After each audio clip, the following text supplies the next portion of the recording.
charla que hemos organizado para el aniversario de la facultad. Pues tenemos hoy al profesor doctor Ángel Luque Escalona, catedrático de Ecología de la Universidad de Las Palmas de Gran Canaria, profesor mío también, y profesor de ustedes, ¿no? Ahora mismo de Fundamentos de Biología y experto en ecología. Hoy nos va a dar una charla sobre eutrofización, ¿verdad? Y pues espero que no cambie de tema, ya nos contará. Pues nada, cuando quiera, profesor Luque. Pues muchas gracias. Señores. Agradecemos que esté aquí.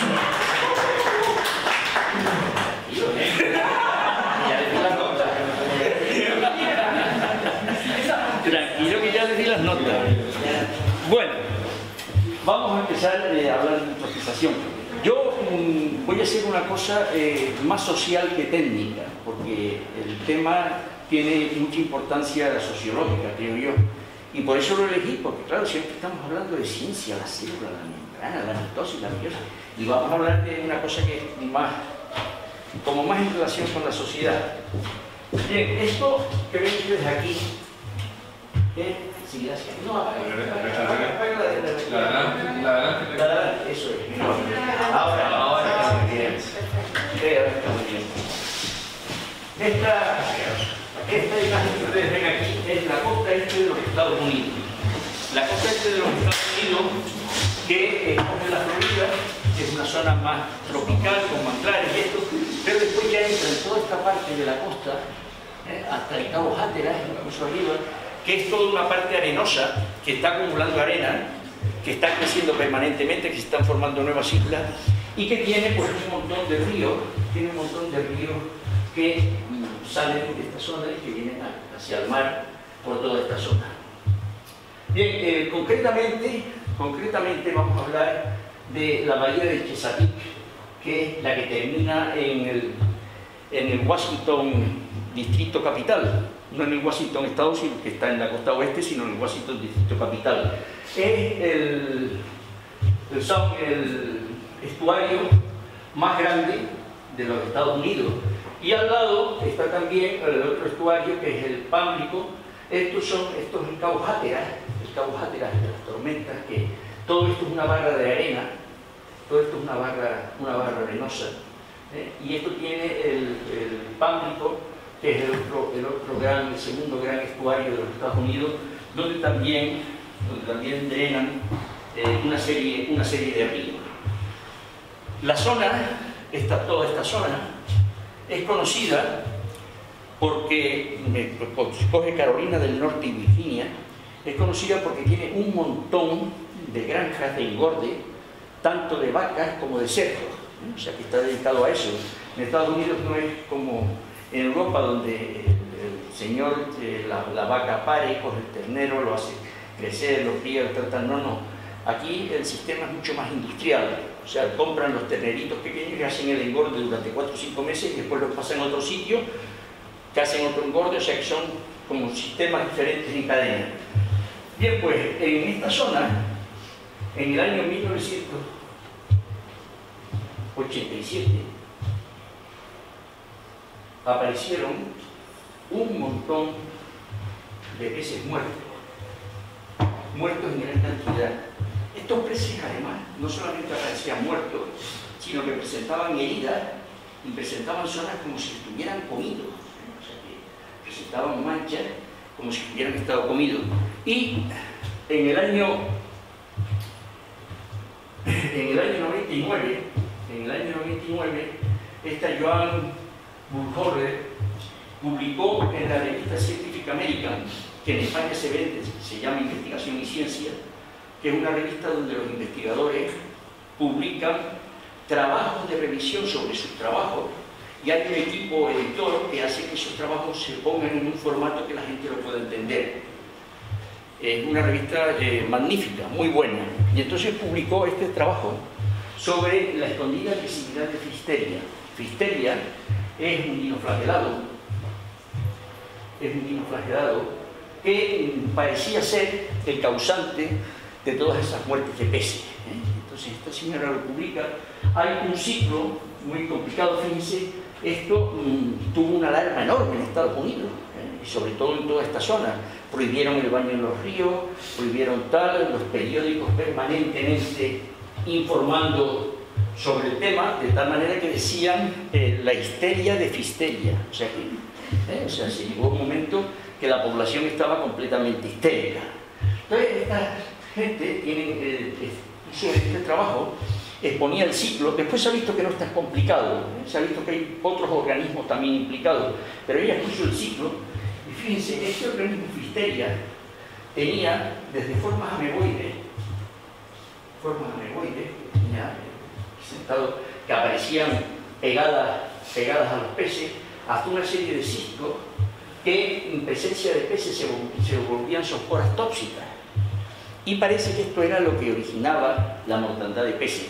Pero quiere decir, en este tema se distinguen dos tipos de dinoflagelados, dos tipos de algas o de microalgas. Uno son las algas tóxicas, porque son tóxicas para el hombre, y otros son de Hartford, algas que son tóxicas para los peces.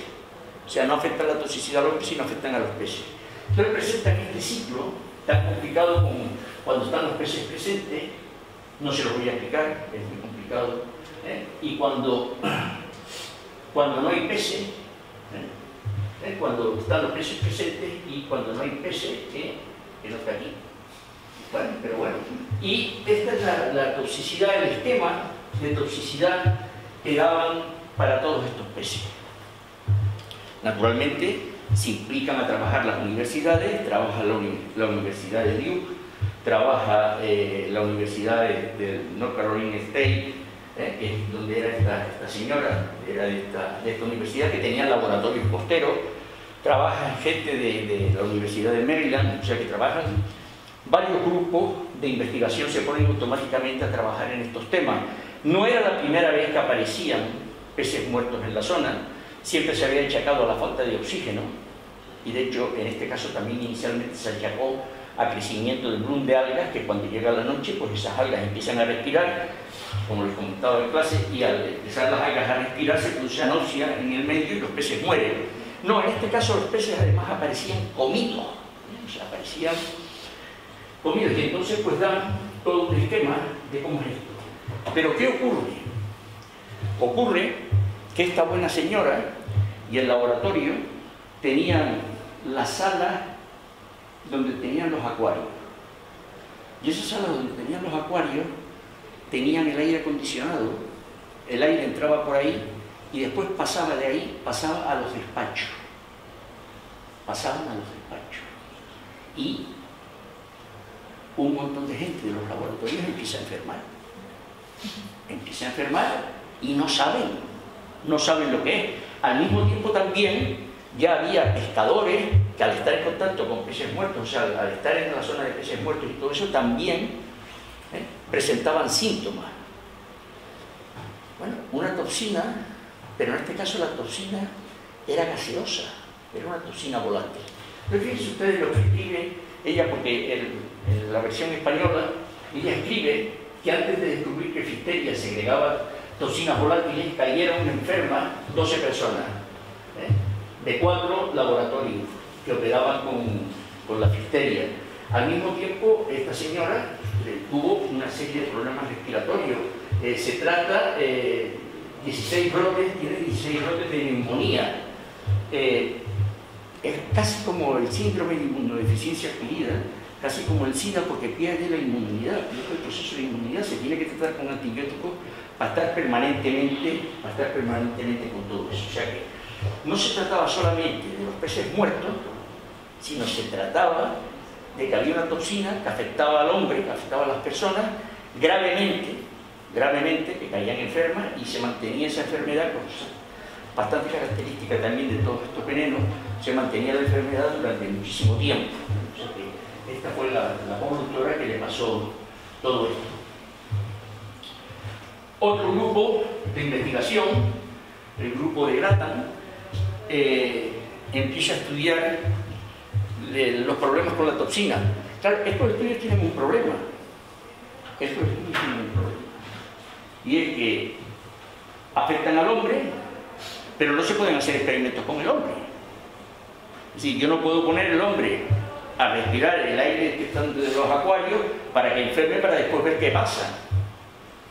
Por lo tanto, es muy difícil captar la toxina exactamente en el momento, porque la experimentación tiene que ser sobre el agua sin tener la presencia del hombre, porque ya digo, no se puede utilizar.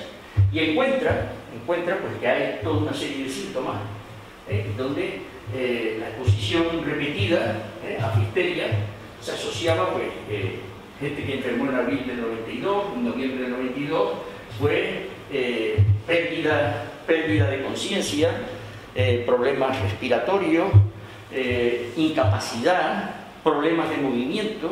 O sea, que daba toda una serie de síntomas del sistema nervioso, del sistema muscular, del sistema respiratorio.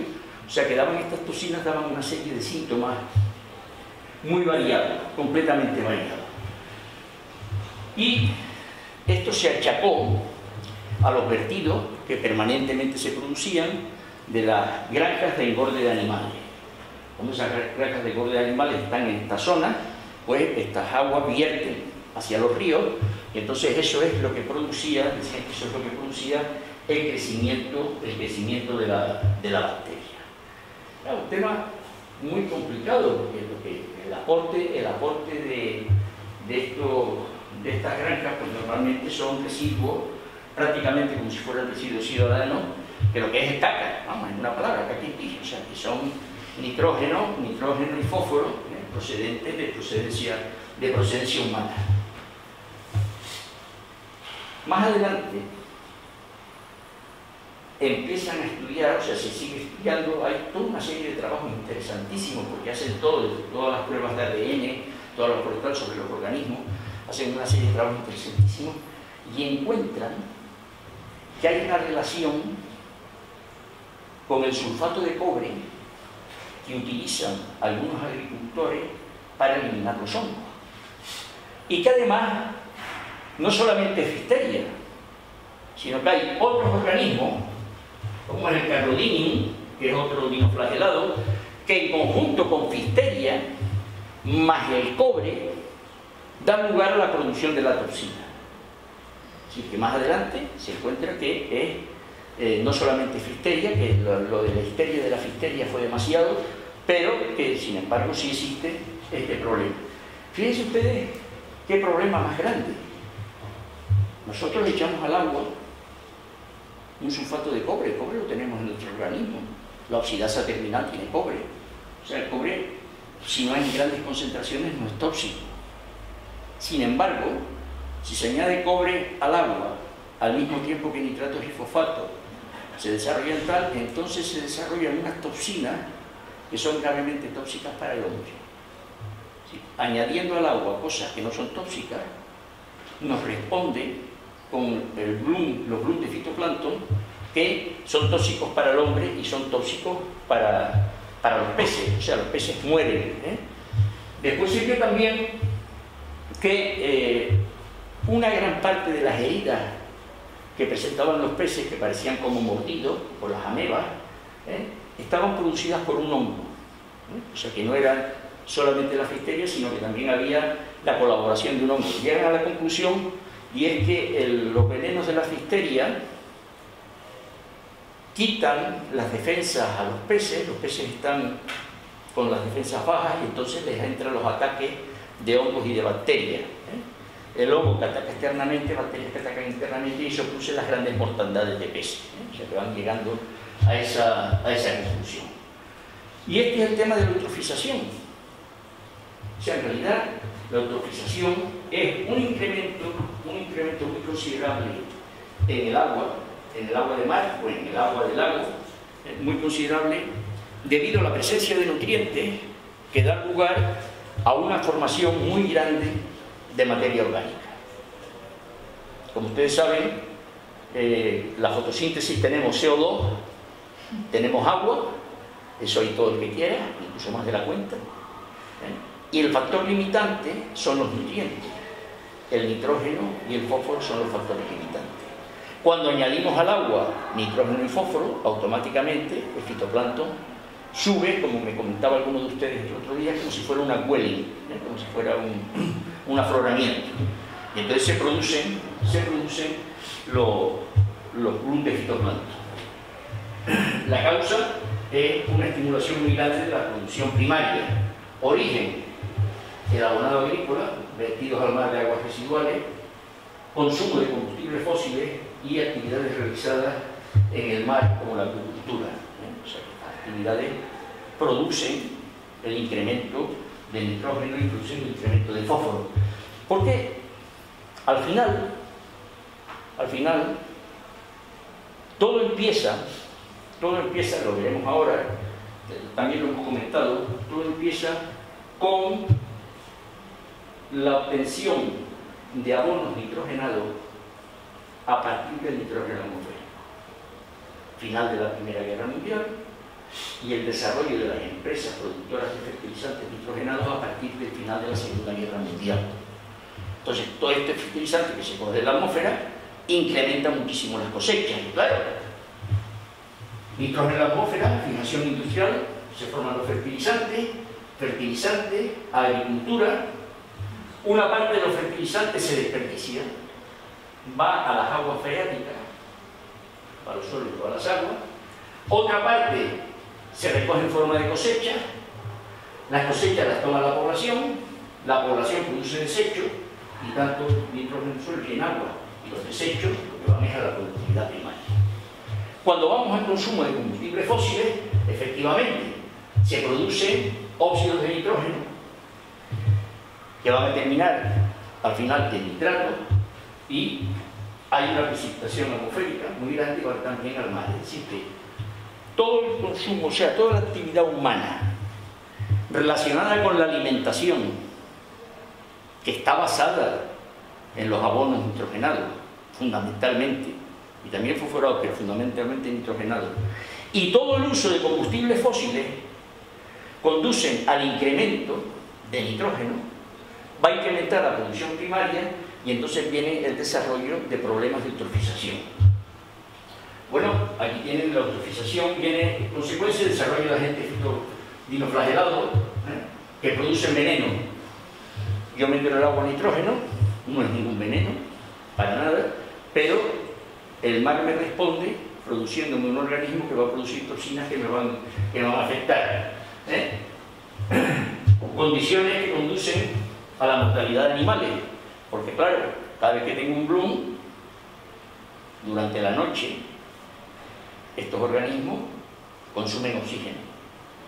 El contenido de oxígeno en el agua baja, y al bajar el contenido de oxígeno en el agua llega un momento que no se produce el intercambio de gases en las branquias o en los pulmones de los animales.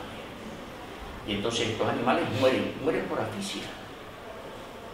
Esa gran mortandad de peces, tapaes y todo esto pues está producida por la asfixia.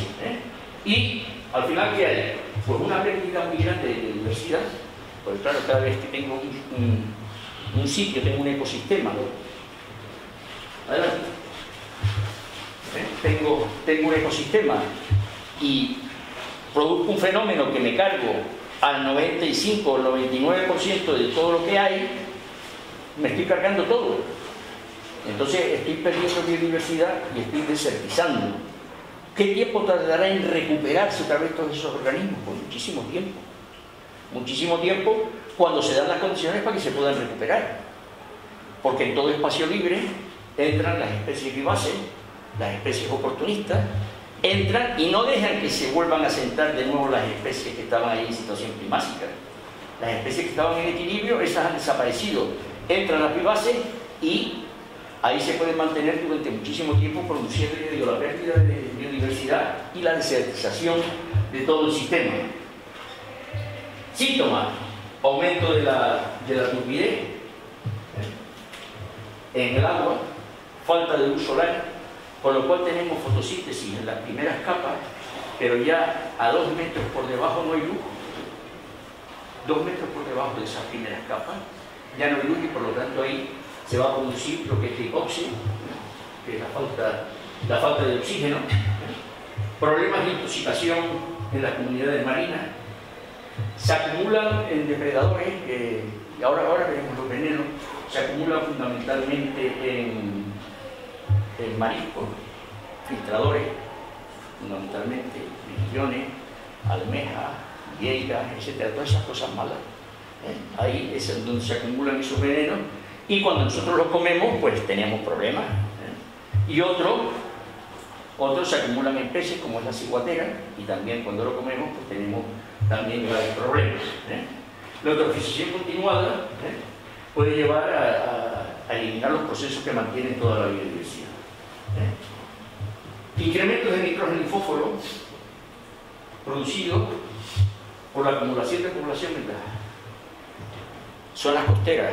Fíjense ustedes, somos ahora mismo 6.500 millones de personas. Como ustedes saben, no somos consumidores de nitrógeno, somos utilizadores de nitrógeno. Yo tengo ahora mismo mi 16% de nitrógeno, que lo tengo desde que llegué a los 15 años. Y de ahí no he variado. Todo lo demás, como y hecho. O sea, estoy utilizando nitrógeno en distintas formas, pero lo estoy echando al medio. Entonces se considera que cada humano genera al año 5 kilos de nitrógeno. 5 kilos de nitrógeno. Multiplicado por 6.500, imagínense ustedes, 6.500 millones, imagínense ustedes las toneladas de nitrógeno que expulsamos y que lanzamos al medio. Nitrógeno que hoy en día hemos cogido directamente desde la atmósfera. Consumo de hidrocarburos fósiles, todo lo que estamos utilizando son derivados del petróleo, todos son tal, y por lo tanto ese consumo está produciendo óxidos de nitrógeno, que es por lo que cierran Madrid, el centro de Madrid, porque lo que les da el centro de Madrid, los sensores, lo que les dan es que la cantidad de óxidos de nitrógeno ha aumentado por encima de los valores sanitariamente permitidos, y por eso tiene que cerrar el tráfico el centro de la ciudad. O sea, esto está claro que es así. Y una relación con la cantidad de población. Fíjense ustedes, esto es el número de mareas rojas y esto es el incremento de población humana en la zona de Hong Kong. Miren ustedes cómo desde el año 76 va aumentando la población y va aumentando el número de mareas rojas anuales que se van produciendo. O sea, cuando en el año 76 tenían 2 o 3 mareas rojas al año, en el año 86, o en el año 90, en el 2016 tenían ya casi 20 mareas rojas al año, lo cual supone más de una mensual y se relaciona directamente con el incremento de población. Incremento de población que incrementa la cantidad de detritos, porque todos nosotros cagamos, por lo tanto, y meamos, y por lo tanto va incrementando la cantidad de detritos de forma permanente. Y dice, sí, es que está el proceso de depuración, pero es que la depuración elimina materia orgánica, pero no elimina nitrógeno ni fósforo. O sea, no elimina los elementos, elimina la forma en que se encuentran. En vez de ser nitrógeno orgánico o fósforo orgánico, pasan a ser nitrógeno inorgánico y fósforo inorgánico. Pero el proceso de depuración, salvo que haya un proceso terciario, que es muy difícil exceder, porque además es considerablemente caro, el agua va al mar con baja concentración de materia orgánica, pero alta concentración de nutrientes. De tal manera que permanentemente los nutrientes están incrementando. Aquí tienen un incremento, esto es concretamente en el río Rin, en el Rin. Con los años, esto pertenece a un trabajo muy bueno de Hellenberg, del año 93, hace una revisión fantástica que he intentado hacerlo y no lo he logrado conseguir los datos. No sé cómo lo consiguió, pero es una revisión estupenda. Tienen ustedes, por ejemplo, la cantidad de fósforo en el río Rin en el año 1900 se multiplica por 5 Sí, que la cantidad de fósforo en el agua ha aumentado. ¿Ese agua a dónde va? Al mar. O sea, el Rin va al mar directamente, por lo tanto está incrementando la cantidad de fósforo que hay en el mar. Y miren ustedes los contenidos de nitrógeno, porque es que pasa de un contenido de aproximadamente 30-40, pasa a un contenido casi de 300 en contenido de nitrato, nitrógeno de nitrato. También en un periodo desde el año 1925, más o menos, por el año 1950, que es cuando empiezan a formarse los fertilizantes nitrogenados, pega la subida,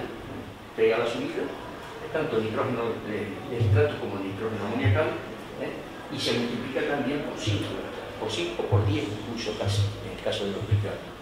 Así que hay un aumento muy considerable de los nitratos. Y si miran ustedes esto, esta gráfica procede de un trabajo de Científica Médica. No tengo el autor, lo estoy buscando, pero lo tengo por ahí guardado en algún disco de los discos duros, lo tengo por ahí guardado. Esto es la producción de fertilizante, el consumo mundial de fertilizante en millones de toneladas al año entre 1975 y 1996. Vean ustedes, aquí hay una disminución del uso de fertilizantes. Hay una disminución del uso de fertilizantes porque se introducen todas las técnicas de cultivo de riego por goteo. Entonces hay una fertilización localizada y eso hace que la cantidad de fertilizantes pues, sea considerablemente menor y mucho más eficiente. Por eso hay esta disminución. Y aquí tienen ustedes la producción de fertilizantes de roca fosfatada que se saca aquí del Sáhara. O sea, el Sáhara tiene fosfato y el polvo de suspensión lleva fosfato. El polvo de suspensión lleva fosfato. Y tienen ustedes la cantidad desde el año 1900, como sube, hasta el año 1980, miren ustedes la cantidad, y vean ustedes el uso de fertilizantes nitrogenados. La síntesis de fertilizantes nitrogenados a partir de la atmósfera empieza a partir del año 45, después de la Segunda Guerra Mundial, y va subiendo, y va subiendo muy considerablemente. Claro, estos son recursos alimenticios para la población. Y esta gráfica, que me parece que ya la puse en clase, vean ustedes cómo incrementa la población mundial, que está aproximadamente en 1.600 millones hasta el año 1940-45, empieza a incrementar a partir que se incrementa la ñaca-ñaca. Cuando aparece el fertilizante nitrogenado y se pueden producir grandes cosechas, hay alimentación y entonces va produciéndose el incremento de abonos nitrogenados, consumo de abonos nitrogenados, y va produciéndose el aumento de la población. Fíjense que tenemos ahí dos causas de la eutrofización juntas. Uno es el incremento de nitrógeno en el medio y otro es el incremento de población que va a excretar nitrógeno. O sea que ese es el incremento y va subiendo con el consumo de abonos nitrogenados. ¿Que esto ha sido una preocupación? Pues sí. Aquí tienen ustedes el número de publicaciones, esto es de Telegraph, el número de publicaciones que hay sobre eutrofización marina entre el año 1970 y el año 1990. Vean ustedes que se multiplica de 4 o 5 publicaciones que había en esta época, se multiplica hasta 160, unos pocos años más tarde. Y la eutrofización en lagos, que fue un problema muy grave en toda Europa, la eutrofización de ríos y de lagos provocada por el uso de fertilizantes fosforados en este caso. Claro, pero el fertilizante fosforado cae al agua y entonces se desarrollan algas verdes y cianobacterias. Y estas algas forman unos cistos que tienen la capacidad de fijar nitrógeno de la atmósfera. Por lo tanto, si yo añado ese agua fósforo, al mismo tiempo es como si estuviera añadiendo el nitrógeno porque esos organismos lo van a coger directamente de la atmósfera. Entonces, eso producía la eutrofización en lagos. Se han prohibido los fertilizantes, el uso de detergentes con polifosfato, prácticamente en todos estos sitios está prohibido, ha disminuido muchísimo la cantidad de fosfato y ha disminuido muchísimo la eutrofización en las aguas terrestres, o sea, en las aguas de lagos y ríos ha disminuido la eutrofización debido a eso. Y la literatura sobre algas tóxicas, en este caso algas tóxicas para peces, miren ustedes cómo se ha incrementado desde 1970, año a año, cómo va subiendo, cómo va subiendo, cómo va subiendo, en 1990, por ahí, 10 veces o 15 veces más publicaciones de lo que había unos años antes. Es decir, que la comunidad científica está al tanto de esto. Seguro que la previsión de datos ahora sería muchísimo más alta, porque habría muchísimo más alto de producción. ¿Qué veneno se produce? Miren, hay 5 venenos importantes. No estoy contando el de la Fifteria. El de la Fifteria aparece después. Hay 5 venenos importantes. El veneno de la parálisis, donde el ciudadano se come unos mariscos y al día siguiente no se puede mover. Está paralítico. ¿Qué ha pasado? Y estos sí están descubiertas además todas las fórmulas y todo eso. O sea, hay toda una escuela de química orgánica dedicada a esto.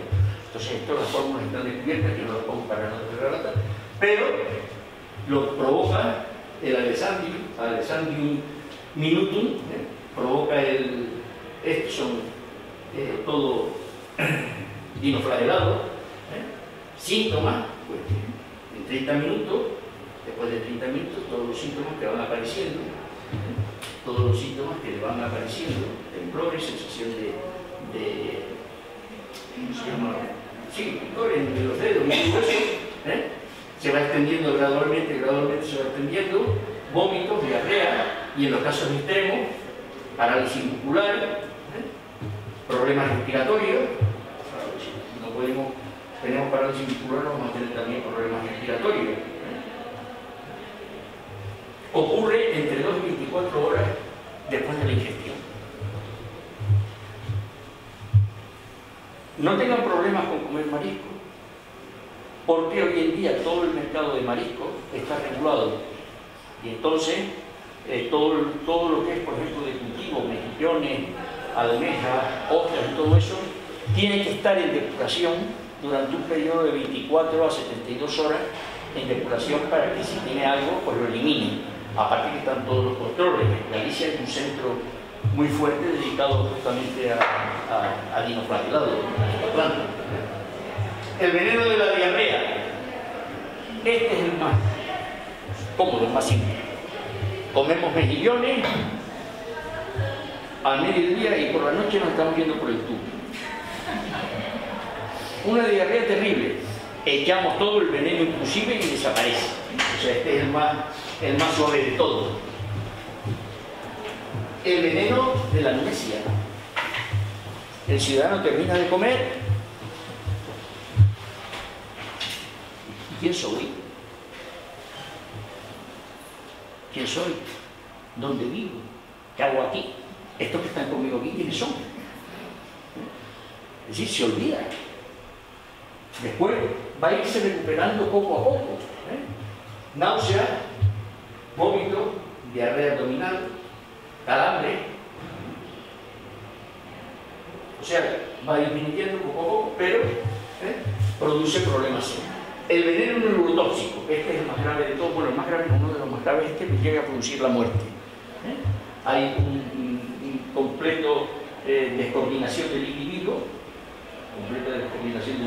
no puede ni moverse ni hacer nada de tal cual, con dolores de cabeza, diarrea, debilidad muscular, o sea, dolores en los músculos, náuseas, vómitos, parestesia, o sea, que tiene todos los síntomas. Estos 4 son de marisco, pero este último está en peces, la ciguatera. Terrible, terrible.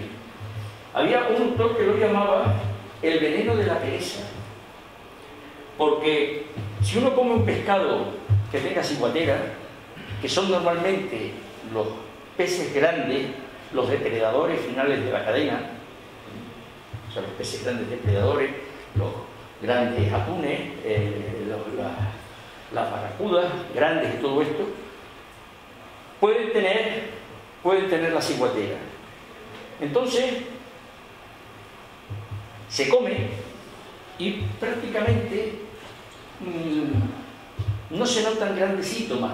Lo que pasa es que el individuo tiene diarrea, dolor, náuseas, vómitos, pero pierde las ganas de hacer cosas. Pierde las ganas de hacer cosas. Leí no hace mucho el libro de un apneísta, campeón mundial de apnea, que bajaba 102 metros, que resulta que le dan en un restaurante donde va a comer, le dan el pescado con ciguatera, y está el hombre 6 meses batallando para lograr recuperarse. No tenía ganas de entrenar, no tenía ganas de bucear, no tenía ganas de hacer nada, todo el día delante de la televisión. O sea, por eso digo que lo llaman el veneno de la pereza, ¿eh? Y esta ciguatera ya ha llegado a Canarias, y ha habido algún caso en Canarias de ciguatera, o sea que se puede llegar. En el Caribe hay bastante, en el Caribe está bastante aceptado, tanto que decía un señor en Puerto Rico, que me decía: yo, tipo, cuando me regalan un pescado grande, lo corto por la mitad y le doy la mitad al vecino. Si al vecino no le pasa nada, me lo como. O sea que esto en el Caribe está bastante desarrollado. Y aquí tienen ustedes cómo ha cambiado esto, el espectáculo mundial, entre el año 70, este es el veneno de la parálisis, entre el año 70 y el año 90, vean ustedes la zona donde había Bloom con veneno de parálisis en el mundo, y 20 años más tarde, vean cómo se ha multiplicado la zona donde aparece el veneno de la parálisis. Bueno, ¿y qué pasa en Canarias? Nosotros estamos en medio del mar. Bueno, Canarias, por su situación oceánica, ha estado siempre fuera por completo de los circuitos donde se producen Bloom algas. O sea, fuera de los circuitos donde aparecen algas venenosas. Ha estado. Pero bastante. Fíjense ustedes, por ejemplo, el aumento de población. Espectacular. Vean ustedes, Tenerife y Gran Canaria, cómo aumentan de población entre el año 90 y el año 2000. Vean ustedes los aumentos de población. Lo mismo Lanzarote y Fuerteventura, claro, tienen menos población de partida, pero aumentan casi al doble de población. Es decir, que la población canaria ha aumentado muy considerablemente. Y el verano pasado, las repugnantes algas invaden las playas canarias. Esto lo publicaron todos los periódicos. Yo sé que esto a veces porque la foto era la más bonita, pero estaba en todos los periódicos, agosto de 2017. O sea, el año pasado aparecen ya las manchas del alga, las manchas del alga. Este es el alga que llaman serrín, nuestro grado es tricodemo. Sí, el tricodemo aparece este alga que aparecía. Claro, esto fue una llamada de atención a las autoridades. Aparecieron una gran cantidad de puntos de vertido sin depurar. Pero no nos engañemos, no era debido a eso. Las algas venían de fuera. O sea, indudablemente que hay que depurar porque es una cochinada bañarse en aguas no depuradas. Indudablemente que hay que depurar, y que además ese agua de fuera es porque había un circuito y volvía de nuevo el agua para acá. Pero estas algas, estos Bloom algales nos venían de fuera. Aquí tienen ustedes el aspecto. Desde finales de julio se han visto varios episodios. El Trichodesmium erythraeum, conocido como serrín de mar, termina y se va para abajo, y dice que el contacto con estas microalgas puede producir irritación en la piel y dermatitis. O sea que puede producir irritación. No está, produce irritación en todo el mundo, y además depende también del tiempo en el que se esté expuesto a este contacto. Pero Tenemos otros factores. Por ejemplo, el volcán del Hierro. Volcanes submarinos. Los volcanes submarinos emiten. Y emiten muchas veces cantidades de fósforo bastante considerables. Entonces, ese es otro factor de riesgo que tenemos aquí en Canarias. Tenemos el polvo sahariano. Este es un trabajo de Antonio Juan González Ramos, con otros colaboradores, son 11 o 15, donde presentan en el año 2009 ya la aparición de Blum algale, cianobacterias en este caso, provocado por el polvo sahariano, que contiene fósforo. El polvo sahariano contiene, no cantidades muy considerables, pero sí contiene fósforo y contiene además otros metales, y parece que esto es lo que provocaba esto. O también el incremento de la producción primaria en la zona cercana. O sea que tenemos los episodios del polvo sahariano que también pueden colaborar a producir eutrofización. Y también el cambio climático. Si tenemos un incremento de la concentración de CO2 en la atmósfera, como ustedes saben, la cantidad de CO2 disuelta en el agua está en equilibrio por la ley de Raoult, está en equilibrio con la cantidad de CO2 existente en el aire. Por lo tanto, cuando incrementa el CO2 de la atmósfera, incrementa el CO2 del agua. Este es un trabajo reciente, bastante reciente. Yo llevo muchos años trabajando en esto, de Melchor y Magdalena, del Departamento de Química, ambos son catedráticos, donde vean ustedes cómo se produce el incremento de CO2. Y qué difícil, las medidas fluctuando, pero al final, cuando se tiene una serie grande, cuando se es consciente y se trabaja duro y se está manteniendo el trabajo activo, aparece la curva ascendente de la concentración de CO2, acompañada naturalmente de una ligera disminución, pero una disminución del pH del agua. Como ustedes saben, hay un equilibrio CO2, bicarbonato, carbonato, o sea, en ese equilibrio varían las concentraciones de uno y otro de acuerdo con el pH. Entonces hay una disminución del pH del agua. Esto es un trabajo de un estudio grande que realizó la UNESCO en la zona de Canarias, Large Marine Ecosystem, utilizan la zona de Canarias, y hay pues un montón de trabajos publicados, y justamente el último es el que trata este tema. O sea, el último trabajo de los que aparecen ahí, de Magdalena y de Melchor, el último trabajo, aparece estos datos. Y hace 4 días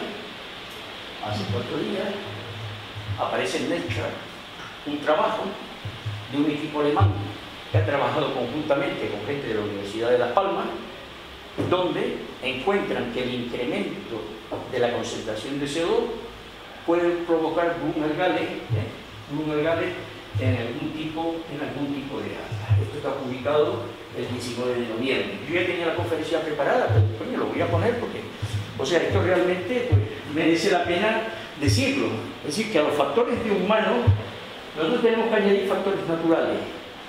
Tenemos que añadir el polvo de Sáhara, tenemos que añadir la presencia de volcanes, y tenemos que añadir, que no es culpa nuestra, participa también, el incremento de CO2 en la atmósfera. ¿Cuál es el futuro? No lo sé. No sé cuál será el futuro de esto, porque cada vez hay más Blum algale, cada vez se incrementan las concentraciones de nitrógeno y fósforo, cada vez vamos a tener más problemas de este tipo. Pero, en algún caso, lo único que yo quiero es dar un poquito de concienciación sobre que hay que intentar depurar, hay que intentar plantar, porque claro, cada vez que un pino coge nitrógeno, eso dura en el pino 300 años, por lo tanto, estamos eliminando nitrógeno del sistema, estamos fijando nitrógeno. Cada vez que un arrecife de coral forma carbonato cálcico, estamos quitando CO2 del sistema. Sí, que todas estas cosas, toda esta protección ambiental, todas estas cosas tienen una base muy fuerte que puede ayudar a mitigar los posibles efectos que tenga esto. Y con estos señores, yo he terminado. 50 minutos. No, 45.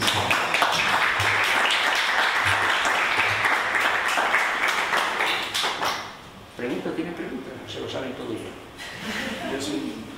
A ver. ¿Es significativo una disminución de nitrógeno en la atmósfera desde que se empezó a... No. No, ten en cuenta que o sea, el volumen de nitrógeno en la atmósfera es completamente amplio. Y después hay otra cuestión, y es que es un sistema dinámico. Es decir, que ese nitrógeno va a pasar a forma de nitrógeno orgánico, nitrógeno de nitrato, nitrógeno orgánico, y después por parte de las bacterias se va a producir la desnitrificación y vuelve otra vez a nitrógeno molecular y vuelve otra vez a la atmósfera. O sea, un ciclo bastante rápido. Sí, sí. ¿Y hay alguna evidencia biológica o histórica de una alteración de la cadena del ciclo de nitrógeno anterior como esta? O sea, no sé, yo sepa, no. No sé que yo sepa, no. Lo que sí, las mareas rojas existen, fíjate que están en la Biblia, son el Nilo, o sea, las mareas rojas del Nilo, cuando los hebreos salen de Egipto. ¿No? O sea que... Y otra, dijiste que se podía también fijar nitrógeno depurando los desechos humanos. Sí. Pero es muy costoso como para... Claro, es que el proceso es un proceso de eliminación de productos del agua. Entonces, poco menos que llevaría casi a la necesidad de secar para ponerlo en sólido o extraerlo de alguna manera con algún tipo de resina o con algún tipo de tal. Es muy complicado. Lo más sencillo, bueno, entre comillas, sería pues hacer grandes extensiones y plantarlas, y que el agua, como pasa en algunos sitios, el agua de desecho pasa por esta zona y entonces crecen las plantas, ¿no? Es una forma de eliminar nutrientes del agua depurada, ¿no? Pero ya depurarla ya es bueno, o sea, depurar el agua ya es bueno, eliminas materia orgánica, y eliminas humo, porque ten en cuenta que cuando hablamos de eutrofización hablamos de la cantidad de materia orgánica que hay en el agua, que también puede ser alóctona, puede venir de fuera esa materia orgánica, o sea, no tiene por qué ser producida en el mismo sitio, también puede venir de fuera. Entonces depurar siempre es bueno, aunque no haya tratamiento terciario, es bueno. ¿Más preguntas? Ahora me dan los nombres que les pongo un punto a cada uno. Bueno, muchas gracias.